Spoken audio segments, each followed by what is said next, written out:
Hello, welcome to this Pulsar TPRM webinar. I'm Simon Chard. Very pleased for you all to be joining us today. For those of you who don't know Pulsar, we are a ServiceNow consulting and advisory business. We have a fantastic lineup for you today. We have a keynote from Orlando Fernandez, a keynote from Pieter Joubert, and then a panel discussion. I also wanted to let everybody know that we have developed a AI TPRM diagnostic, which will be made available following today's session. So please do keep an eye out for that. So without further ado, I'd like to introduce Orlando. Orlando, welcome. Thank you very much for joining us. Sorry, I'm not sure if people can hear me. Yeah, we can. People can hear me? Yeah, that's absolutely Yes. fine. For some reason, I can't hear you, Simon. If you want to get started, just Orlando. bear with me 1 second. I do apologize. Okay. I'll be right back.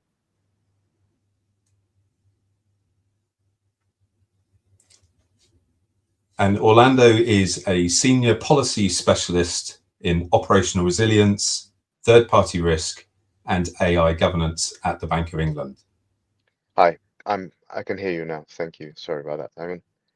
I'm in this kind of brief keynote. I was going to talk a little bit about, I suppose, the evolution of third-party risk management in financial services, and I'm going to look at basically what I consider to be three distinct eras or stages, and we're now kind of on the cusp of entering the third era.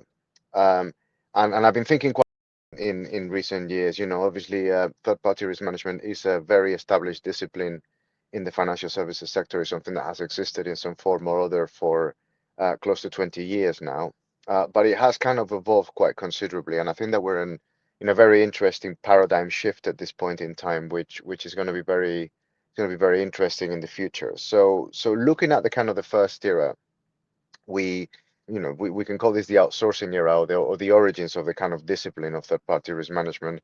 There was a very big focus on the outsourcing of functions, whether it's back office, customer support, and other kind of functions, offshoring, etc. The focus was already and continues to be on those arrangements that are most material. The emphasis, although there was some awareness of broader supply risk chain issues, was primarily on immediate contracting sort of vendors. There was a very heavy emphasis on governance and life cycle management. The regulations were primarily aimed at financial services firms, and the landscape was quite static. This era lasted from around 2005 to 2019. It relied principally on relatively timeless principles-based kind of expectations, and like I said, focused primarily on outsourcing arrangements which were defined in a relatively kind of neat way, and focused on the kind of functional side of it. From around 2019 until the present day, we kind of moved to the third-party risk management era, where I think both industry and the regulators, almost in lockstep, shifted from a focus on outsourcing arrangements to a more holistic focus on third-party risk management. And of course, this coincided and in many jurisdictions, including the UK, complemented the emergence of operational resilience as a distinct sort of regulatory discipline. The focus has continued to be on those arrangements that are material, although I think that there's greater kind of clarity around what those are, and there's a greater connectivity to notions like important business services. Um, there's a much greater focus, explicit focus on cyber and IT risks, although the regulatory framework and industry practices remain by and large technology neutral. There's definitely a much greater explicit prominence of kind of technology risk management within this discipline. And likewise, there is also a much greater focus on management of broader kind of supply chain risk and nth party dependencies as well, which is a very important facet. So I think it's increasingly recognized that it's not necessarily sufficient to have visibility of and manage the risks in your direct contractual relationships, but that you need to have at the very least an awareness of what the key kind of fourth party and fifth party and beyond dependencies are in your kind of architecture as well. There is a greater focus on documentation, particularly kind of inventorization of registers, which actually do help with that kind of mapping visibility and supply chain management that I was mentioning before. A greater emphasis as well on access and audit, right? And of course, because of the complementarity with operational resilience, it's also a greater emphasis on business continuity and exit strategies. I think another distinct feature that has emerged in at least some jurisdictions during this new era, of course, is that in addition to placing obligations on financial institutions as recipients of material third-party services, there is also emerging regimes that focus on systemically important third-party providers to the financial sectors as a whole, whether it's the CTP regime in the UK or DORA in the EU as well. So there's a dual track microprudential and macroprudential kind of regulatory focus. The macroprudential kind of limb focuses on the obligations of individual firms. The macro one looks at those kind of systemic providers. And I think another thing to note is that the landscape, whether it's the technology or regulatory or risk landscape, is a lot more dynamic than it was during that kind of initial era. I think like it's a lot harder to keep up with different developments and so on. The era which we might well be embarking on now is the kind of AI era in a sense, and that throws up a few interesting kind of nuances and complexities as well. So I think that the focus of the TPRM era has been very squarely on the resilience agenda. I think that the AI era may warrant a more cross-disciplinary focus where you're kind of looking at third-party risk management through the lens of different risk categories, whether it's conduct risks, cyber risks, model risk, of course, which is subject to its own regulatory expectations, as well as kind of cross-disciplinary areas like data protection and indeed data governance and data quality, which is perhaps a bit more of a novel concept as well. Although the focus remains on those arrangements that are material, I think that there is an additional layering of focus on certain AI use cases. So, for example, under the AI Act, you have the notion of high risk use cases, which will probably kind of have to apply a greater level of scrutiny to. There are some risks which are either heightened or additional as a result of kind of AI adoption. I mean, there are certainly some variances of cyber risk that become somewhat amplified, and of course we've seen that in the last few months with some of the developments in frontier AI. As I mentioned before, data quality becomes paramount. This is not data security, nor is it data protection, but it's actually around ensuring that the data, which the training data, which kind of informs your, which kind of is used in your models, whether proprietary, in-house, third-party, open source, is fit for purpose. Related to that, there's perhaps a greater emphasis on explainability, or in some cases, lack of explainability and what controlling, what mitigating controls you can have in those scenarios. And I think that there's also a heightened focus on intellectual property issues, particularly when you're using generative and agentic AI. I think that there's a greater prominence on making sure that there's no inadvertent sort of IP violations in either in the inputs or indeed the outputs of those models. The supply chain aspects are very interesting as well. I mean, there's no it's no less prominent than in the current era, but there are definitely some additional complexities around ensuring things like the energy supply, concentrations and potential bottlenecks in the hardware stack, and of course the existence of sort of vertically integrated third-party providers, which may be providing you with AI applications, potentially data, tooling, underlying cloud infrastructure, et cetera, et cetera. As I said before, I think that there's a greater focus on data quality, explainability, and transparency, performance monitoring of models and systems, which is different from looking at it just from the lens of operational resilience and continuity. You're also looking at whether you have issues like drift and continuously kind of fit for purpose performance. And a huge one, which I think is going to become even more prominent as kind of agentic becomes more embedded, is of course the notion of human oversight as well. And another interesting dynamic as well is that the focus of what bespoke regulations there are on AI at the moment tends to be either on kind of, broadly speaking, those who developed the applications, so developers, or those who deploy them. And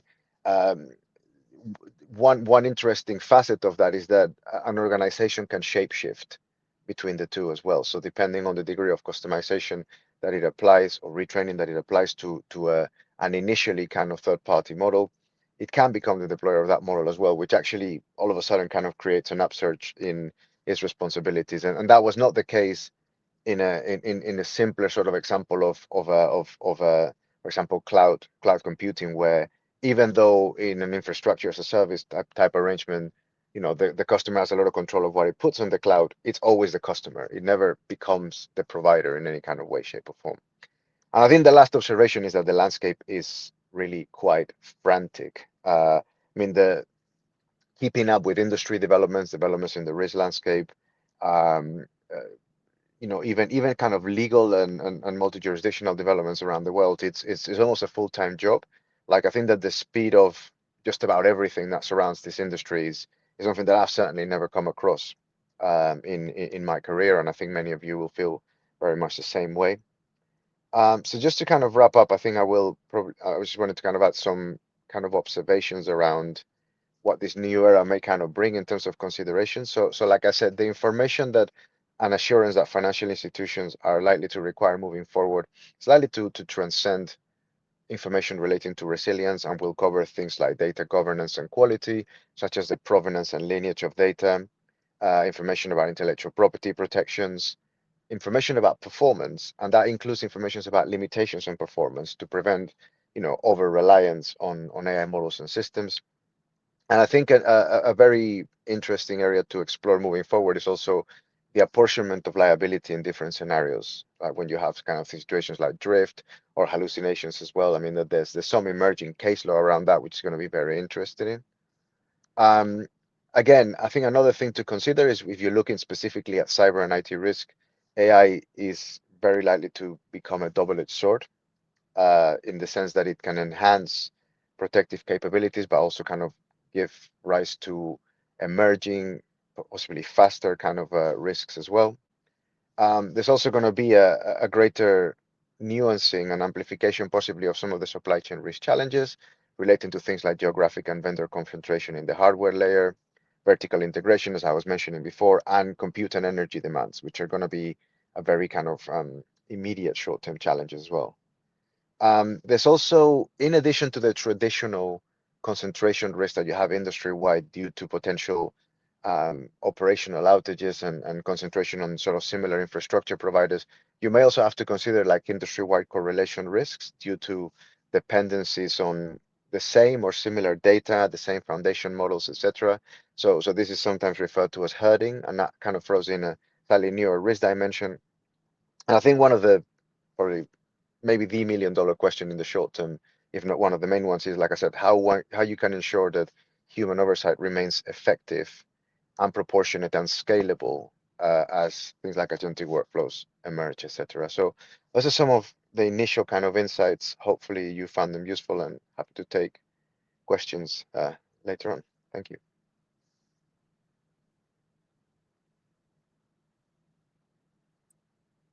Thanks, Orlando. Well, already a lot for us to get into later. Certainly, I think the word frantic resonates with all of us, but plenty more to discuss later. We're going to move on now to our second keynote. We're delighted to have Pieter Joubert with us. Pieter is the head of third-party risk management at OpenAI. And Pieter, over to you for your opening remarks, please. Thank you, Simon, and good morning, everyone. What Orlando said actually really resonated with me, that I think we are in this unprecedented phase. And yeah, it feels frantic. I think if you just kind of look at the sheer speed at which, the models are evolving, I think we are in very exciting times. So I want to start off this morning with something which I think is perhaps a little provocative, and it's the concept of humanless third-party risk management. And what I mean is no longer having humans in the risk function, but having humans not being in the workflow, handing off from point to point. If you look at the traditional third-party risk management programs and processes, they've been based on a step process where you initiate, you do due diligence, inherent risk assessment, residual risk assessment, look at the controls, and you kind of flow from left to right. And the agents, and certainly what we've seen as we've built our third-party risk management program here at OpenAI, and we have about 20 agents doing all kinds of things from sanctions checking, bribery and corruption, etc. That has certainly made that process a lot more efficient. But I don't think that is the real value proposition. I think the real value proposition, and especially with the capability of Codex and what we have for GPT 5.5, is actually the opportunity to completely rethink and redesign that process, because agents can read documents, they can make decisions, and I think the concept becomes less of human in the loop, which is less efficient and almost anti-agentic, to human on the loop and human in command.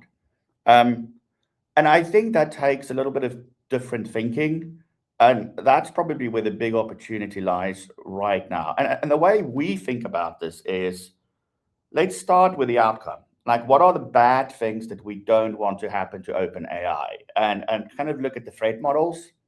And then we work through, these are the bad things. We don't want to be in a situation where we have a single point of failure with no exit plan, or do business with a sanctioned entity, for example. Like, that then drives at which point do we need human decision making, right? And everything else becomes code. And I think that concept will begin to significantly shift how we think about the traditional way of doing third-party risk management. I think that human judgment, and certainly from the testing that we are doing in the labs, really remain important, because at the end of the day, humans own risk appetite. But I do think we have the ability now, with the way that Codex can orchestrate agents, to actually rethink the traditional process. And I think in many ways, the traditional process was in place because we didn't have the information at hand. You had to get it from third-party sources. I think with the sheer amount of information we have and the ability for the agents to actually run autonomously, now is really a time to kind of rethink that process. The other big shift, which I think for me as a third-party risk practitioner has become really interesting, is the ability to vibe code applications. And I think it's kind of moving us away from a dependency where we kind of operate the process in existing systems, to be able to actually redesign and develop applications and systems on the fly. And I don't know how many of the audience have played around with vibe coding and Codex, but you can very quickly spin up something which really fits your organization and enables you to very quickly prototype something that enables a new way of thinking around third-party risk management. Now, one of the questions I get a lot is, Pieter, you're talking about this humanless third-party risk management world with agents running around and doing things. Like, where do humans sit? I think human accountability is paramount. I think at the end of the day, the decision-making process needs human in command and human on the loop, because that's where the accountability resides. So, how close is this future that we're talking about? At OpenAI, we are already running what we would call a digital twin. So we have our traditional third-party risk management program with the traditional cycle, but we're also piloting at another layer almost a shadow third-party risk management program, which is entirely agentic. And what we're doing is to monitor and compare the output between the two swim lanes. And we reward the agentic autonomous third-party risk management program when it gets the evidence right, the decision-making right, and that reward is increasing autonomy. I would say that the vast majority of kind of low risk, high volume, reversible transactions can probably flow completely autonomously through the agentic workflow. What we're seeing is we're probably doing 40 to 50% of the more complex transactions that require kind of human oversight. But I do think over time, as we calibrate how the agents are working, we should be able to actually reduce that. And I think the value ultimately is much more than cost savings, and that's what we're seeing. In a way, our jobs are changing. My team's jobs are really changing from people that used to do data entry, reviewing SOC reports, reviewing sanctions screening, to much more value added insight. And I actually think providing more risk oversight per hour. I think that's really the opportunity. And for us as practitioners, we have a huge amount of deep expertise. And as we go through this transition period, and this transition period is coming really fast. I have to say, if I roll back 12 months ago with the capability of ChatGPT 4.5 versus what I can do today with Codex and ChatGPT 5.5, it is phenomenally different. And to come back to what Orlando said, it's moving at an incredible pace. And I wonder if organizations kind of realize the value opportunity that kind of lies right in front of them. Three learnings that kind of we've had, which I think the audience would, which I want to share with the audience, is kind of number one, design matters. We've seen that part of the process, as we built this, sits within Codex. Part of it sits within ChatGPT and custom GPTs. Part of it sits within agentic AI. So that kind of matters in terms of how you design. The data quality point that Orlando brought up, I think, is absolutely critical. The agents can only make really informed decisions if the underlying data quality and the data schema enables that. Second point, the system needs to earn trust. That the auditability of the decision-making process and where the human gets involved becomes really, really, really critical. And the way that we design this is to have agents monitoring agents to ensure that we have an audit trail of the decision-making throughout. And then ultimately what success looks like for us are the outcomes. What does the throughput look like? And, how many manual tasks can we move to agents and therefore free up more time? So once again, I think it's an incredibly exciting opportunity. This is a special time to be in third-party risk management. Thank you, Pieter. Really like those three takeaways around design and trust and outcomes. If we could. So we're going to move on to the panel discussion. Just as you can see on the screen here, the way that we've structured the diagnostic that we're using, but also the aim of the panel discussion is to touch on each of these 12 sound practices. They are the sound practices that are in the FSB's latest consultation on AI risk management. Orlando would make sure that I told you that it is a consultation, so they're not set in stone, but certainly we feel that these 12 sound practices really capture the opportunity and indeed perhaps an agenda for AI in TPRM. So we will move to the panel discussion.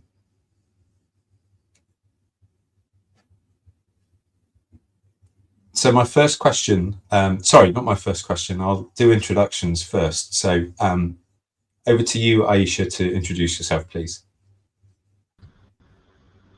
Thank you, Simon. I'm Aisha James. I'm the Group Head of Resilience and Recovery Resolution Planning Risk at Citi.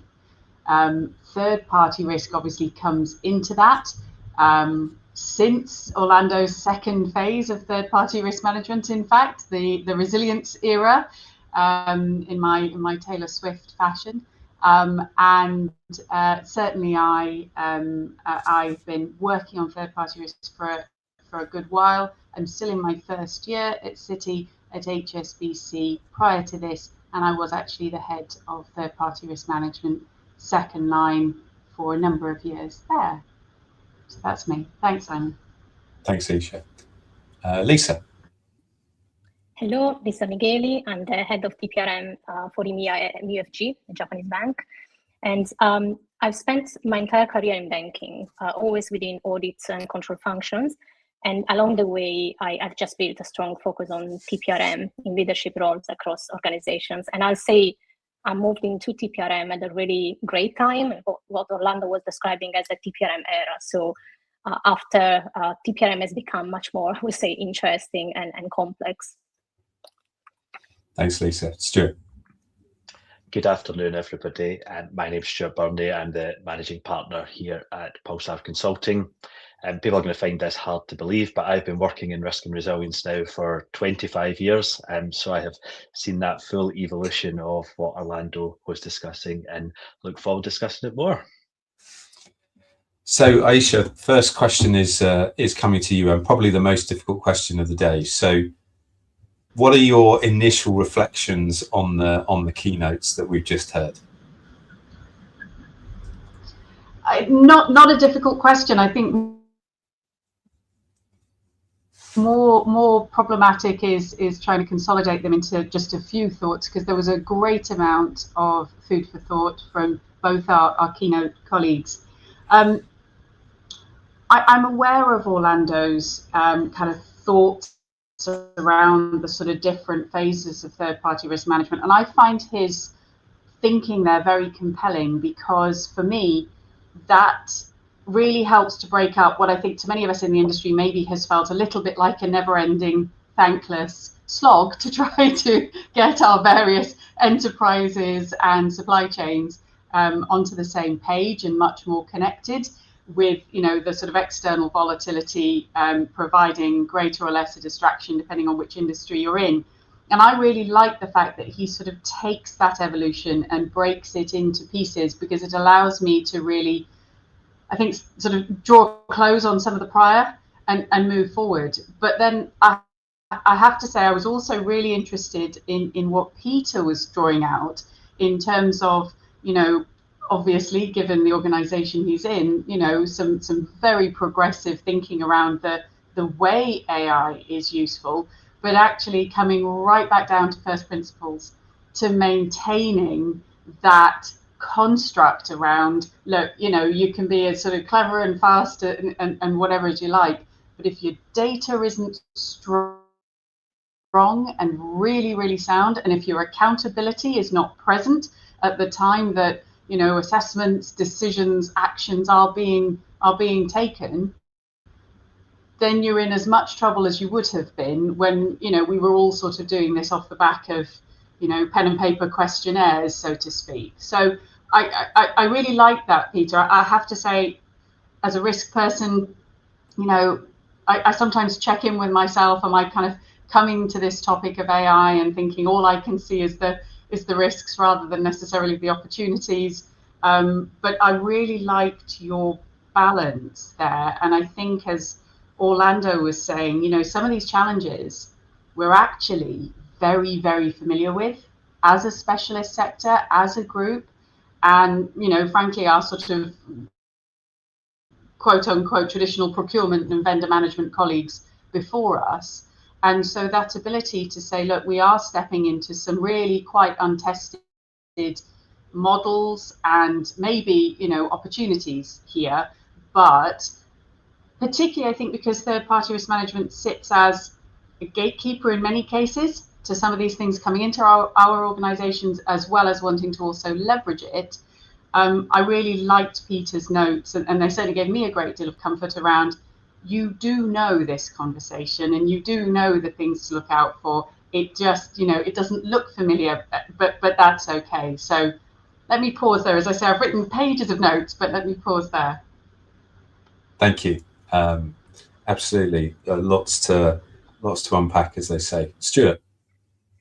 Yeah, I'm a bit like Aisha. I've now got 2 pages worth of notes to dissect afterwards. So lots of really good things. I think the 3 things I've scribbled down here in terms of takeaways and thoughts for us all is, both Orlando and Pieter talked about the pace we're operating at, and Orlando talked about the evolution of TPRM and how the scope of TPRM's growing. Hearing it said out loud and how we've evolved over the last 10 years is quite enlightening.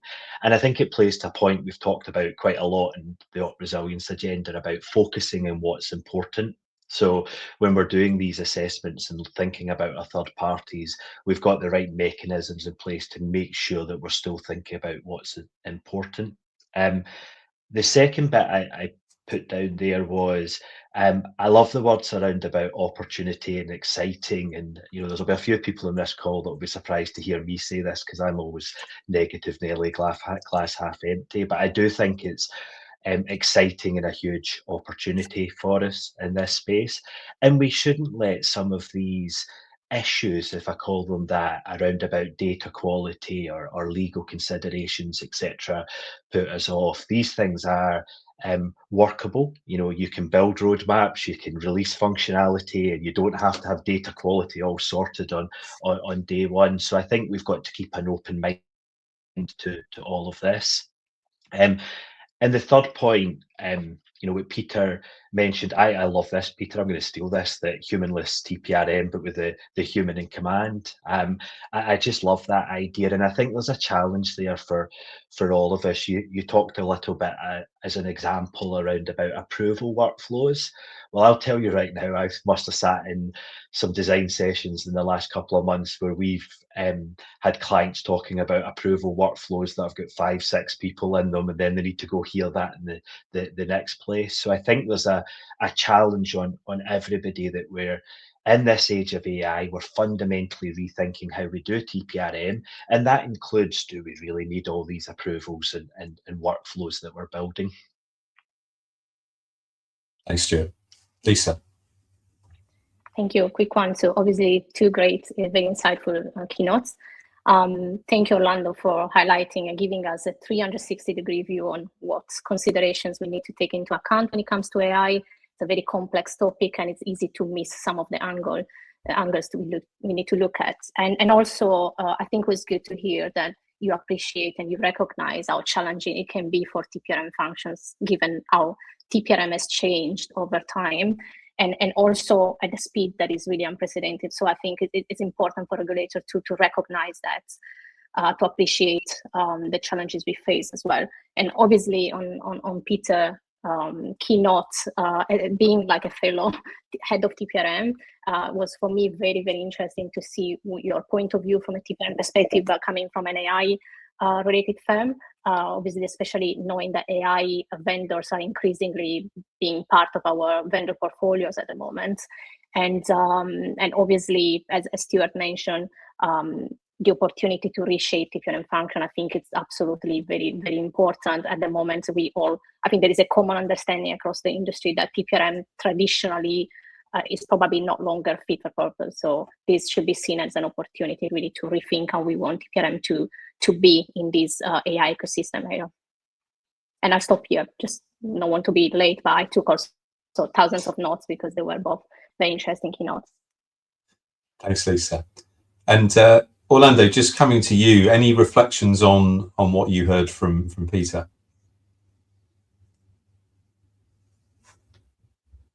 Sorry, I thought it was really fascinating, to be honest. I think that the idea of kind of looking for, trying to sort of fully automate that kind of process, but balancing the immutable accountability of the institutions as well is very, very interesting. And I think it kind of throws up something that the FSB consultation has kind of looked into as well, and which is one of the greatest, I think, greenfield areas, I think, for intellectual development, which is how you can establish appropriate human oversight mechanisms that kind of scale as well. Because I think that there's two things that most people would unequivocally agree with. One of them is that accountability has to be clear and it has to reside with the institution in terms of the provision of financial services.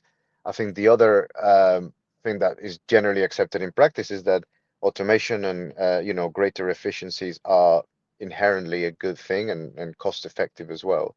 But when you're looking at increasingly autonomous systems of any kind, the question is, how do you get to a situation where that kind of assurance can be guaranteed in what are the kind of mechanisms that you can have to balance to balance and ensure appropriate kind of oversight. And I think that is like a very, very good question for risk practitioners, but it's a very fascinating kind of cutting edge mindset to try and sort of automate third-party risk management, and I was very, very interested to hear about it. I'd love to find out more about how it's evolving in practice.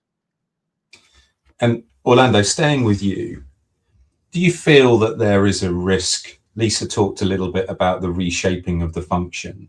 Obviously, the TPRM leader has many jobs, but certainly has the opportunity to reshape the TPRM function that they lead.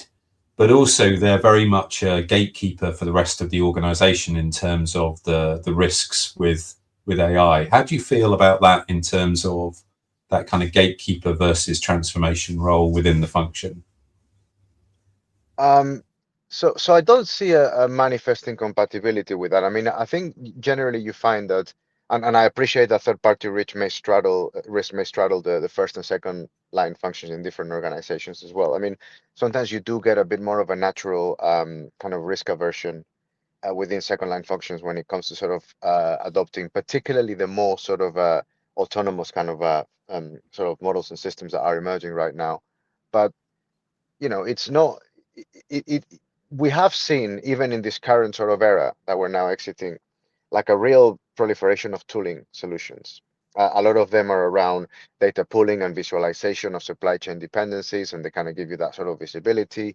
A few others, are a little bit more in the realm of kind of assurance, questionnaires, and standardization and stuff. So, I mean, quite frankly, the market for third-party risk tooling, dare I say, has never been healthier. And there's nothing that, as regulators, we don't necessarily frown upon or discourage anything that automates processes. I think as long as the accountability is clear and the steps to deliver that accountability and demonstrate it and meet the outcomes that we set out are there, which are the same that risk functions, there ought to be an alignment of objectives in there as well. So, so in a nutshell, I mean, I think there's no reason why these two realities cannot coexist. I think that there's probably a bit of a culture shift needed across different kind of stakeholder populations, but it can potentially be a good thing. And you've certainly sort of seen technology enabling enhanced third-party risk management in other areas, not necessarily comprising AI. So there's no reason why it couldn't be like that in this instance too. And Lisa, from a practitioner's perspective, how do you view those sort of two priorities? Yeah, I was listening to Orlando. Interesting. I mean, I totally agree with there's a big proliferation of tooling in the markets, but not necessarily the adoption of them. I will add to that. So the adoption of AI tooling in TPRM function remains relatively slow in the industry. And I would say the reasons go beyond simply being a busy gatekeeper, which is obviously a reason for that. But I think the real question is whether we have modernized the function enough to take full advantage of AI. And I think that's linked to the point I made earlier. AI, TPRM traditionally, traditional methodology and framework doesn't necessarily meet the requirements on a fast evolving environment that we are at the moment. So I think a lot of organizations are struggling to really truly understand where they want their TPRM framework to be. I think there is a common understanding that it needs to evolve a lot, but I think we are still struggling to see how I see that a main reason why we perhaps not ready to fully embrace AI in TPRM yet. So at the moment, we are all exploring opportunities. We are seeing what the various toolings are doing, but beyond that, I think we need to truly have a vision of what TPRM should become in terms of how we want the target operating model to evolve. To Peter's point earlier, what is the human intervention that we need to see, and all of that. And I think it's not, there's a reason why more mature, or I would say more stable risk frameworks are perhaps have adopted AI a bit earlier, like fraud detection or sanctions or other risk frameworks that are not evolving at the pace TPRM is evolving at the moment. Yes, TPRM leaders, if nothing, have to be adaptive and manage multiple priorities, as they've always done through these 3 phases that we were talking. We touched on the words risk appetite earlier. Keen to get some perspectives on that. Aisha, how are you thinking about AI in relation to risk appetite? So, I mean, I don't think there's a risk practitioner that isn't thinking about AI and kind of what it means to the inherent nature of their risk as well as the management. But let's sort of stick in our own wheelhouse just for the moment. So I think there are 3 components that I would really focus on. So the first one is the external threat that AI now, I think, changes for us. So in that context, obviously, fraud is probably the biggest thought that we're all having, that these tools that, to Peter's point, moving so fast that the average woman in the street or what have you will struggle to maintain pace with understanding what they are in the hands of a bad actor, in the hands of a nation state.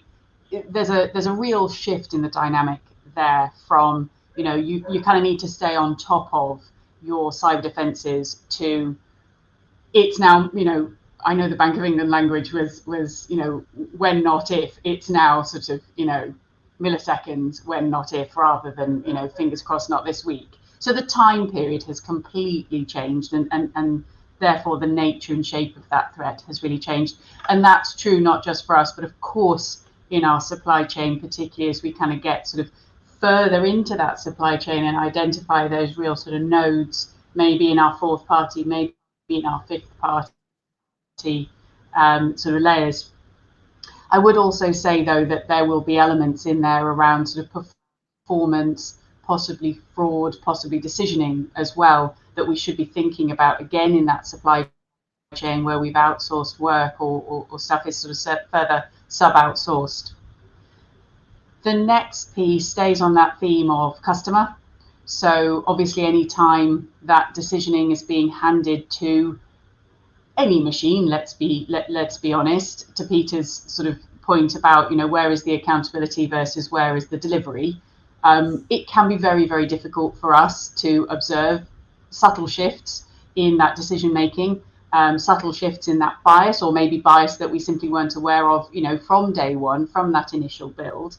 And so how are we able to ensure that, from a conduct perspective, purely also just from a sort of fairness, morality perspective, and, very much to the top of my mind from a resilience perspective, that these services are running, that they are running as we would hope they would continue to run. This idea of sort of AI drift for me is not just about the shift in that sort of outcome, but also what you would consider to be performance. So there's a component there that I think really changes how we think about those risks, how we assess those and sort of calculate them, and then of course understandably how we would control for them.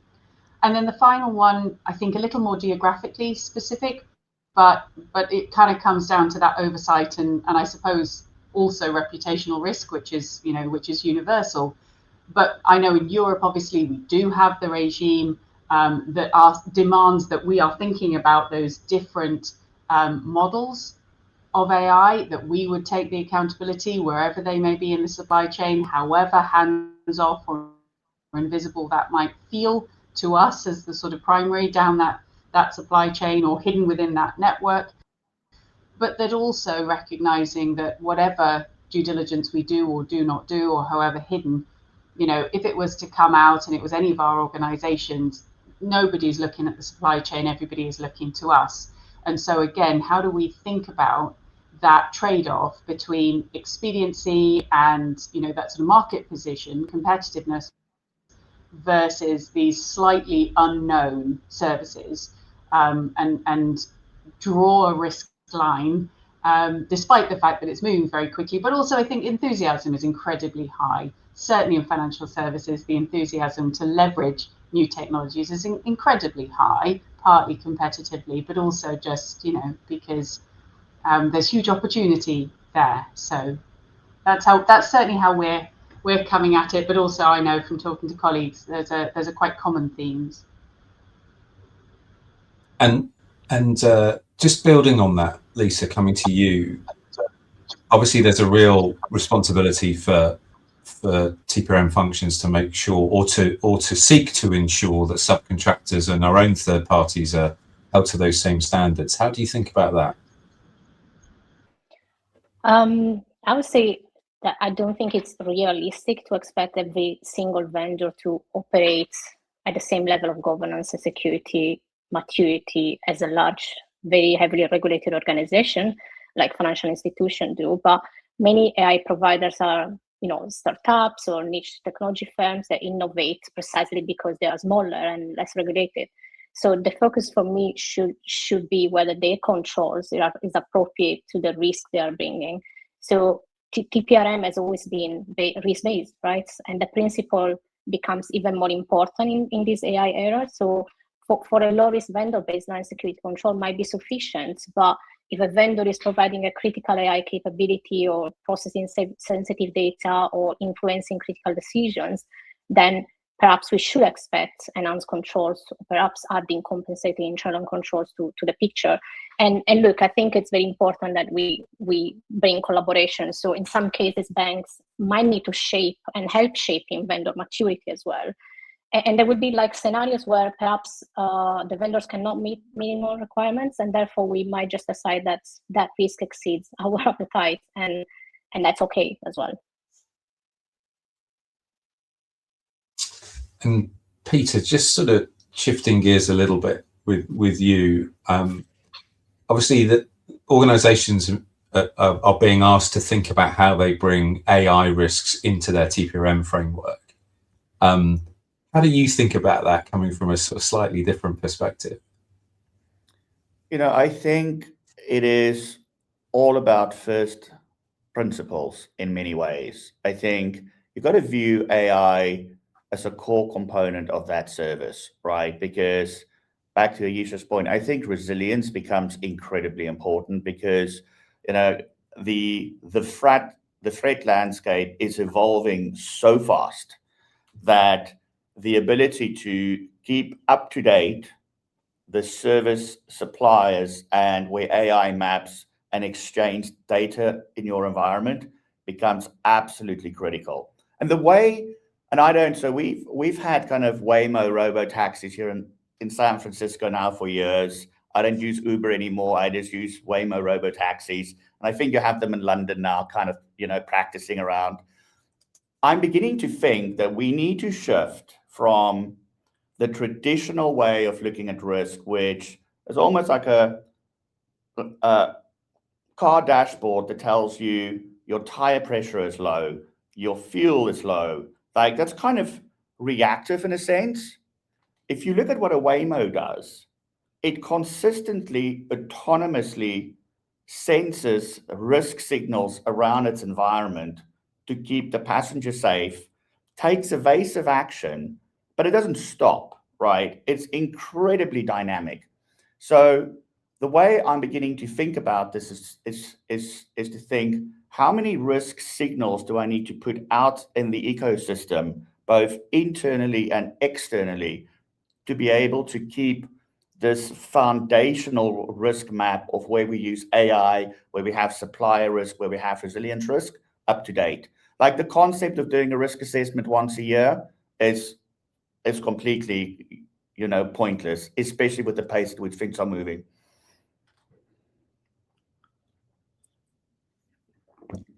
Thank you. Just looking at the time, we've got about 8 or 9 minutes left, so I can see lots of comments coming in. Thank you very much. And even if we don't get to ask your question, please do keep the comments coming in. It's great to see your perspectives, and we'll certainly look to address some of those in the follow-up that we do subsequently. So just moving on to some questions that have been submitted. One of the and this one's coming to you, Orlando, just to warn you. So obviously we can't be talking TPRM and not use the word questionnaire. But obviously, if we think more broadly, people are looking at different ways in which to get to trust their supply chain and to gain trust over the supply chain. Any reflections, Orlando, on what you're seeing in conversations around the process of gaining trust and what we can do there? Thanks. So I think this is quite an interesting one, because whilst there's a bit of an element of Groundhog Day in terms of that we have had similar discussions with or a similar journey with kind of non-AI technology providers, but I think that there are also some specificities around sort of AI characteristics and so on that Pieter was kind of mentioning before that also need to be taken into consideration. So on one level, there is a bit of a cultural journey. So if you look at like the major AI labs, excluding the ones that are not kind of vertically integrated into wider kind of cloud or infrastructure providers, etc., they've grown very rapidly. They're relatively new. I think that their policy influencing regulatory compliance efforts are probably more globalized and cross-sectoral in nature as well. I think that in many instances, they may not necessarily have fully developed the engagement and the regulatory sort of awareness of different verticals like financial services, whereas I think other technology providers, like cloud infrastructure providers being an example, where we've had a consistent dialogue since around 2016, like they're a lot more conversant, with regulatory expectations in FS, even in specific jurisdictions, to the point that many of them, and this is in the public domain, will have contractual addenda that will map to this regulatory framework or that regulatory framework. I don't think that dialogue has a sufficient level of kind of maturity or trajectory with kind of some of the AI providers. So on one level, there's a degree of mutual education about what assurance can kind of AI third parties offer to the financial sector, and how does that dovetail or match with their kind of regulatory requirements, and trying to somehow have an iterative process where you can meet in the middle. I mean, you mentioned questionnaires. I think like the whole field of AI transparency tools, I think, is also ripe for development.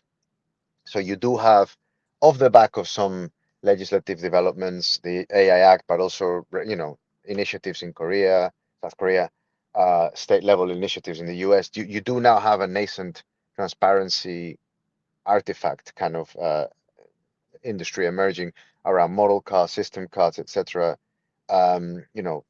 Legal disclosures. I think that building on those and thinking what is the delta for financial services could be a helpful way to start. And it's something that the FSB consultation kind of mentions, the idea of maybe transitioning towards kind of FS sector specific transparency documents that still build on what's foundationally there for other sectors, but maybe have a bit of nuancing as well. But I think we're in a very different stage of maturity there.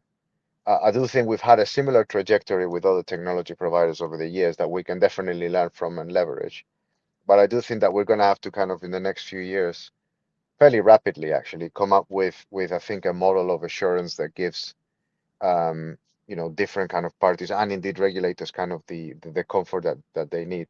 And the resilience agenda is very big on that, and I think that that's a very well trodden path as well. But it's also, what else in addition to resilience do deployers, regulators need to get comfortable, whether it's model, understanding model performance limitations, understanding the data provenance and lineage of and quality, like all those things as well. I think that we've got a few years where we need to kind of integrate those elements in there. Yeah, absolutely. A lot of questions coming in, and some of the pre-submitted questions around data. We haven't talked about that yet, so we'd be remiss not to. Lisa, any thoughts on data quality, data governance? Yes, for sure. I mean, well, data remains one of the biggest challenges in TPRM, I would say, because a lot of organizations are still trying to manage a dynamic risk environment with static data. So we traditionally are updating data at onboarding and during periodic reviews. But the real shift for me should be moving beyond simply knowing who your vendors are and understanding the full dependencies behind them, right?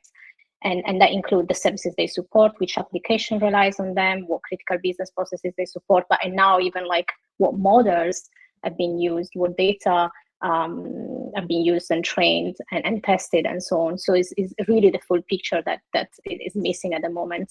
It's without that visibility, it's very difficult to understand the concentration of risk and operational resilience and the end party exposure. And to add to that is the biggest challenge, which is the hidden AI problem, in my opinion. More and more vendors will be, maybe they are already embedding AI capability into existing products and services, and without that being disclosed to the customers, right? So, and often this has been embedded as a feature enhancements rather than a standalone product. So we are exposed to AI-related risk without necessarily having the information of models, training data, and so on.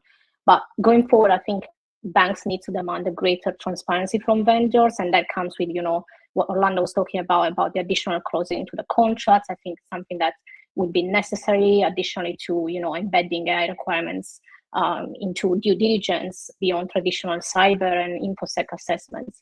And I think it will take some time, but the regulators are already driving us towards that direction with, you know, think about DORA, with the ROI and the more recent UK regulations on material third-party register submissions. So we are almost like forced to gain that visibility that hasn't necessarily been there so far.